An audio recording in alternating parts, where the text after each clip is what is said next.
Good morning everyone. I am Satinder Kaur and today we are going to study lesson 3 of your book Honeydew. The name of the lesson is Glimpses of the Past. The lesson is divided into 9 parts under different headings and each part carries some pictures and speech bubbles. We will study these parts one by one and will try to understand the conditions that prepared the ground for the first war of India's independence that took place in 1857। यह पाठ 9 भागों में बटा है और हर भाग में कुछ चित्र और संवाद दिए हुए हैं जिनमें हमें भारत के 1757 से 1857 तक के इतिहास की कुछ झलकियां देखने को मिलती हैं। तो चलो शुरू करें। First we have the martyrs. Now who are martyrs? People who sacrifice their life for a cause. Here we have the picture of a function that was held in Delhi. At the mic we have a famous singer, Lata Mangeshkar, paying a tribute to the martyrs who laid down their lives for our country's freedom. Pictures of some of them are given at the bottom. Can you recognize these martyrs? In the picture, we also see some of our political leaders. Our country's former Prime Ministers, Pandit Jawaharlal Nehru, Shri Lal Bahadur Shastri and Shrimati Indira Gandhi. यह तस्वीर आजाद भारत में हो रहे एक समारोह की है जिसमें मशहूर गायिका लता मंगेशकर उन शहीदों की याद में एक गीत गा रही हैं जिन्होंने देश की आज़ादी के लिए अपनी जान कुर्बान कर दी। तस्वीर में भारत के पहले प्रधानमंत्री पंडित जवाहरलाल नेहरू, श्रीमती इंदिरा गांधी और श्री लाल बहादुर शास्त्री भी दिखाई दे रहे हैं। Next we have the company's conquests from 1757 to 1849. Now let's read it. With its superior weapons, the British East India Company was extending its power in 18th century India. Indian princes were short-sighted. That upstart Raja, Bah, called the English merchants, they will help me to defeat him.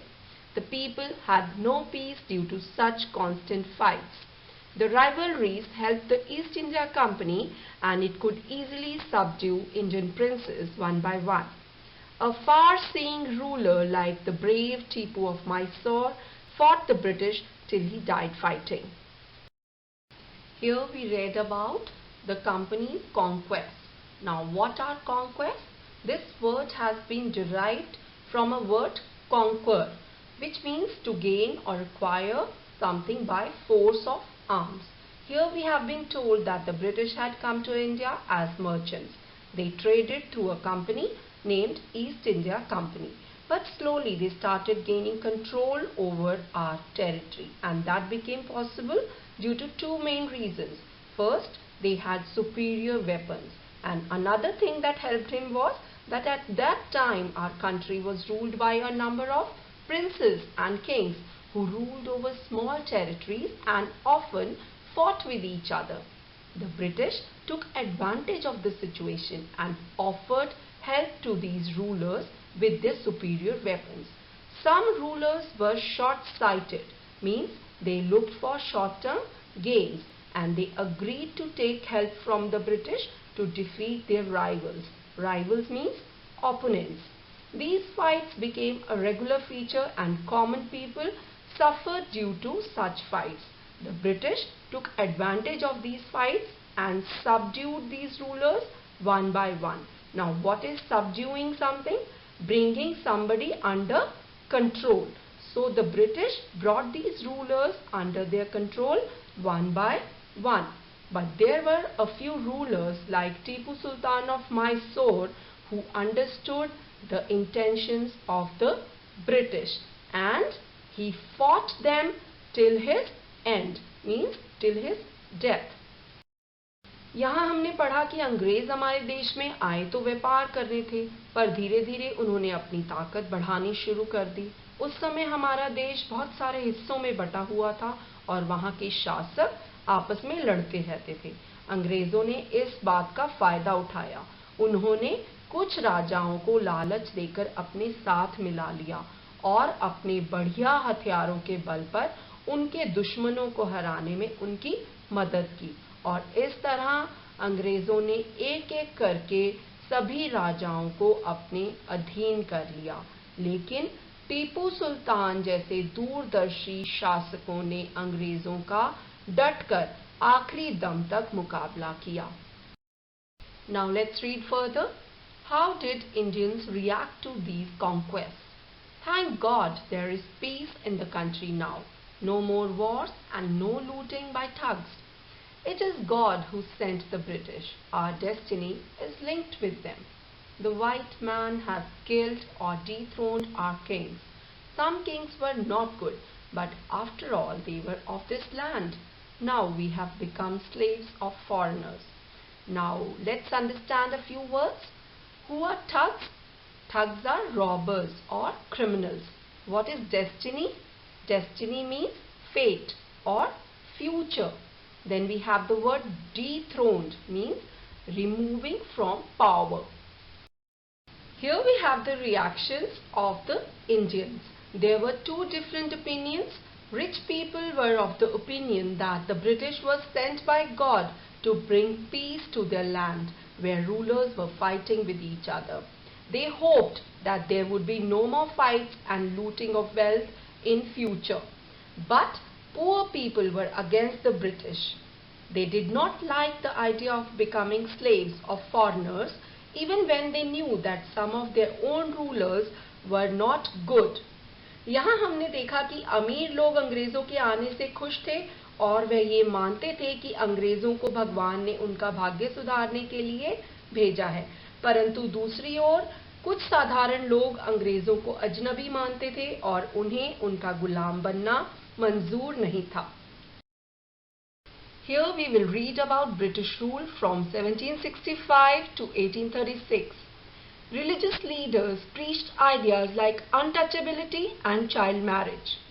Anyone who crosses the seas loses his religion. All the misery in the world is due to women. Here we get an idea about Indian society where some religious teachers were spreading rumors and fooling simple gullible people of India. They were creating superstitions in their minds. Many evils like untouchability and child marriage were prevalent in society. Now what is untouchability? It was a practice wherein the Dalits or low caste people were considered impure and a number of restrictions were imposed on them. यहाँ हमने देखा कि समाज में बाल विवाह और छुआछूत जैसी बहुत सारी कुरीतियां फैली हुई थी। लोग अंधविश्वास में घिरे हुए थे और धार्मिक नेता लोगों को गुमराह कर रहे थे। The truth was that Indians had lost self-respect. The British scorned them. The natives are unworthy of trust, incapable of honesty. True, Your Honour, but I am honest. Being merchants, the British wanted quick profits and their heavy taxes forced farmers to abandon their fields. But your men are taking all my crop. You are still in arrears. If you don't pay next week, I will send you to jail. Here we read how the British scorned Indians. Scorned means they looked down on Indians. They had a negative opinion about Indians. They considered Indians dishonest and did not trust them. However, there were a few Indians who agreed to them and sided with them. In order to earn quick profits, they imposed heavy taxes, and when the poor farmers could not pay these taxes, they had to abandon, means leave their fields. Not only this, the farmers were punished if they could not pay the taxes. In short, the farmers were in a very bad condition. यहाँ हमने पढ़ा कि अंग्रेज भारतीयों को नीचा दिखाते थे। उनकी नजरों में भारतीय बेईमान थे और उन पर भरोसा नहीं किया जा सकता था, और कुछ भारतीय अपने फायदे के लिए उनकी हाँ में हाँ मिलाते थे। किसानों पर अंग्रेजों ने भारी कर यानी टैक्स लगा दिया था और कर न देने की हालत में उन्हें अपनी जमीन छोड़नी पड़ती थी और कई बार सजा भी भुगतनी पड़ती थी। कुल मिलाकर किसानों की हालत काफी खराब थी। Still, the British invented other methods which gave them more profits. The goods manufactured in England should not have any import duty when brought into India. A good idea. The East India Company's laws began to cripple Indian industries. Inevitably, famines followed between 1822 and 1836. 15 lakh Indians died of starvation. The British policies ruined the expert artisans and their business. Here we read that the British not only imposed heavy taxes on the farmers but adopted many other methods to earn profits. They removed duty on the goods imported from England. Now what is duty? It's a payment or tax. As a result, the goods manufactured in England started flooding Indian markets. This in turn ruined the Indian industries. The expert artisans of India too lost their business due to easy availability of factory made cheap goods. यहाँ हमने देखा कि अंग्रेजों ने अपनी नीतियों से न केवल किसानों के जीवन को कठिन बनाया बल्कि भारत के निपुण दस्तकारों से भी उनकी जीविका छीन ली और भारतीय उद्योगों को भी भारी नुकसान पहुंचाया. Now let's read about Ram Mohan Roy. Ram Mohan Roy, a learned man from Bengal, understood what was wrong with the country. Let us not despise ourselves. Our ancient culture is great and we are capable of greater achievements. We must first reform our society. Superstitions have been ruining us. He told his wife Uma, cows are of different colors, but the color of their milk is the same. Different teachers have different opinions, but the essence of every religion is the same. Here we read about Raja Ram Mohan Roy, who was a social reformer from Bengal. He realized that superstitions were destroying Indian society. Thus, he made efforts to make people aware. He made people understand that all religions were same. He urged the people to come out of superstitions and gain scientific and practical knowledge. यहाँ हमने बंगाल के विद्वान राम मोहन रॉय के बारे में पढ़ा. वह मानते थे कि भारतीय संस्कृति महान है, परंतु समाज में फैले कुछ अंधविश्वास भारतीयों का विनाश कर रहे हैं. उन्होंने भारतीयों को जागरूक करना शुरू किया. उनका मानना था कि सब धर्म समान हैं. Let's read further. He was attracted by science and modern knowledge. Knowledge should be practical and scientific. He started newspapers, but the suspicious British stopped them in 1823. He crossed the seas and went to England to see what made the British powerful. There he told them, "We accept you as rulers and you must accept us as subjects. But you must remember the responsibility a ruler owes to his subjects."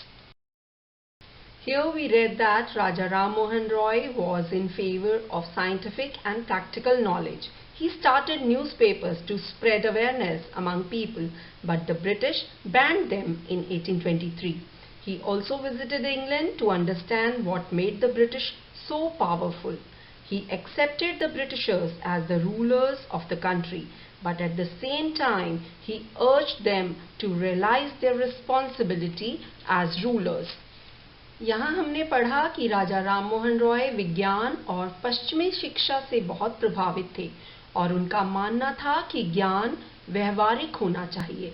उन्होंने लोगों में जागरूकता लाने के लिए समाचार पत्र शुरू किए, परंतु अंग्रेजों ने उन्हें बंद करा दिया. उनका मानना था कि यदि अंग्रेज भारत पर राज करना चाहते हैं तो उन्हें भारतीयों के प्रति अपनी जिम्मेदारी भी समझनी चाहिए. Now let's read the fifth part, that is oppression. But the British continued to oppress Indians.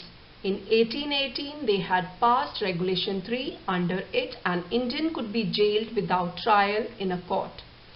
All the time British officers in India drew big salaries and also made fortunes in private business. Here we read that the British did not stop oppressing Indians. Oppressing means putting them under pressure. In 1818, they passed a law under which an Indian could be put in jail without a trial, which means without a chance to fight the case.